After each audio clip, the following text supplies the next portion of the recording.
Hello there, Switch owners. Here's a quick look at the PowerA Zelda Cabled Pro Controller. This one has the Zelda Breath of the Wild print on it and the Archer Link artwork on the side. It's a very nice controller, being that it's about a third the cost of Nintendo's official Pro controller. Just wanted to give you a peek. Here's what the shoulder buttons look like. You'll notice they're bigger and a little softer than the Joycon controllers. Has nice fat rounded grips similar to the PowerA Joycon Comfort Grip. On the face of the controller is where the real big difference from playing with Joycons comes into play. Here's the face of the controller. You'll notice much bigger buttons and different analog placement than Nintendo's Joycons when on the Joycon grip. I'll show you how my thumb reaches the controller here because it's next to these nice fat buttons, whereas on the Joycons, when connected to the grip, it's kind of down here.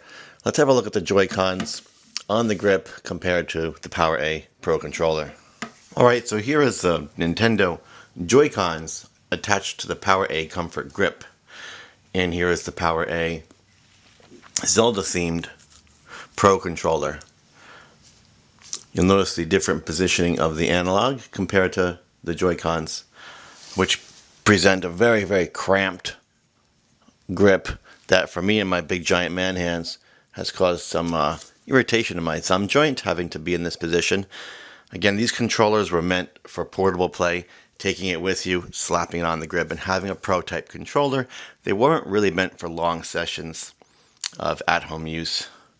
That's where the Pro controller comes in. But the PowerA controller isn't really a replacement for the Pro controller because it has some caveats. There's no HD rumble, there's no motion controls, there's no NFC, and most importantly, it's a wired controller. You attach a micro USB to it and plug it into the USB port of the dock.